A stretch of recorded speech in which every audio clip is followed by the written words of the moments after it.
Bonjour, François Olivier, votre vidéo formateur un peu spécial aujourd'hui. Car effectivement, je ne vais pas parler que d'un sujet, je vais parler de 3 logiciels, d'Excel, de LibreOffice avec Calc et de Google avec Google Sheet. Et suite à la question d'une abonnée, j'ai voulu voir un peu comment réagissaient les 3 logiciels dans un tableau croisé dynamique avec des mois, comme vous pouvez voir ici, que tout simplement c'est des mois qu'on a écrits, c'est pas, voilà, je vais vous le faire devant vous, j'ai écrit janvier, voilà, c'est janvier. Vous voyez, janvier, février, il n'y a pas de date, il n'y a rien dans la barre de formule. Et on va faire un petit tableau croisé dynamique, tout ce qu'il y a de plus simple, et voir comment je vais pouvoir trier par mois. Donc, dans Excel, je me mets dans mon tableau, je vais dans Insertion, je fais tableau croisé dynamique. Voilà, il a pris, comme vous pouvez voir, bien la plage. Et je le mets dans la feuille de calcul existante. Pour une fois, c'est juste pour comparer. Et je vais le mettre en F9. Et je fais OK. Voilà. Et donc, manière simple, je prends les mois, je les glisse en ligne. Je prends les montants hors taxe. Voilà. Et vous voyez qu'automatiquement, Excel n'a besoin de rien du tout. Il m'a fait, sans souci, ranger de janvier jusqu'à décembre par mois avec les totaux. Donc impeccable. Excel, vous voyez, très simple. Je dirais là-dessus, il n'y a rien à faire. J'ai pas à réfléchir. Voilà, c'est fini. Bien. On passe au suivant. Donc, même chose. Je vais aller dans LibreOffice. Même tableau. Vous voyez. Pareil, hein, pas de formule, rien. Tout est pareil. Et je vais faire pareil. Je vais donc prendre une table dynamique. Insérer ou éditer une table dynamique. La sélection, impeccable. Je fais OK. J'agrandis un peu ma fenêtre. Voilà. Les montants, je les mets en champ de données. Les mois, je les mets en ligne. Champ de colonne, je supprime. Source et destination, j'ouvre. Et non pas une nouvelle feuille, je vais lui dire une sélection. Et pareil, je vais mettre en F9. Afin de bien pouvoir comparer les choses. Je fais OK. J'agrandis un peu ici ma fenêtre. Voilà.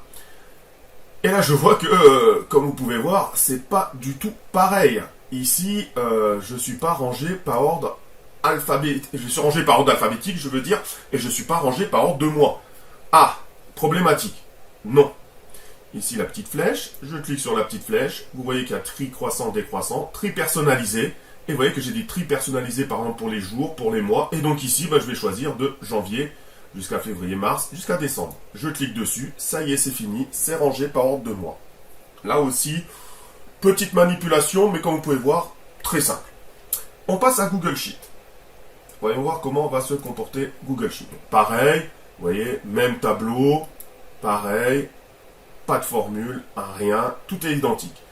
Je prends, insertion, tableau croisé dynamique. Impeccable, il a bien trouvé les données, feuille existante, et je vais lui dire aussi dans F9 pour être identique. Voilà, et je fais OK. Créer. Bon, il n'y a rien, donc je vais prendre ici les montants, je vais les mettre en valeur. Voilà. Je prends les mois, je vais les mettre en ligne. Impeccable. Bon, comme vous pouvez voir, ici, c'est bien rangé par ordre alphabétique, août, avril, jusqu'à septembre. Ordre croissant, impeccable. Mois, c'est bien marqué mois, hein, vu que c'est la colonne mois, mais j'ai le choix entre mois ou la somme des montants. Mais moi, c'est pas du tout ce que je veux. Moi, j'aimerais ranger par mois, mais mois, janvier, février, mars, avril, et là, je peux pas. Comment, je dirais quelque part, arriver au même résultat? Alors, regardez, on va faire une petite chose. Ici, pour janvier, je vais dire, je vais mettre 01/01/2022. Voilà. Ensuite, on va mettre 01/02/2022. Voilà. Donc j'ai bien janvier, février. Je sélectionne les deux. Je glisse jusqu'en bas. Oh, attendez, j'ai pas pris le bon. Voilà. Je prends les deux. Et je glisse jusqu'en bas. Voilà.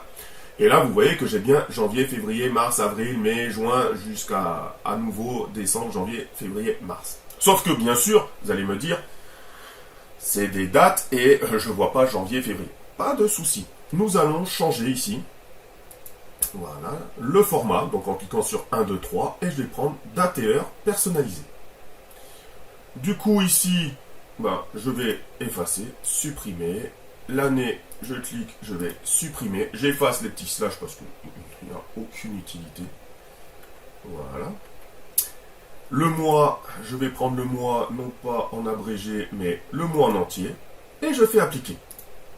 Et vous voyez que du coup, maintenant, j'ai bien janvier, février, mars, avril, mai, juin. Impeccable. Pas de souci.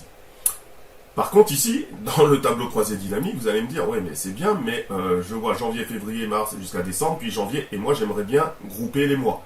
Pas de souci. Je fais un clic droit sur janvier, créer un groupe de dates, et vous voyez que je peux créer, donc seconde, minute, heure, etc.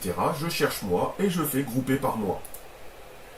Et voilà. Et maintenant, vous voyez que j'ai bien janvier, février, mars, avril, mai, juin, etc. Donc bien groupé, sans souci. Donc ici, c'est vrai, un peu plus de manipulation, mais on y arrive grâce à, vous voyez, dans le tableau, j'ai dû, cette fois-ci, mettre une date et transformer le format de la date en mois. Mais après, j'ai dû grouper dans le tableau croisé dynamique, comme vous avez pu voir, les mois, mais j'arrive au même résultat. Je vous rappelle juste, pour LibreOffice, il suffit simplement de cliquer ici sur la petite flèche et de faire un tri personnalisé. Et par contre Excel, lui, n'a besoin de rien du tout, il le fait automatiquement. Je vous remercie d'avoir suivi cette vidéo formation et je vous dis à très bientôt pour une nouvelle vidéo formation.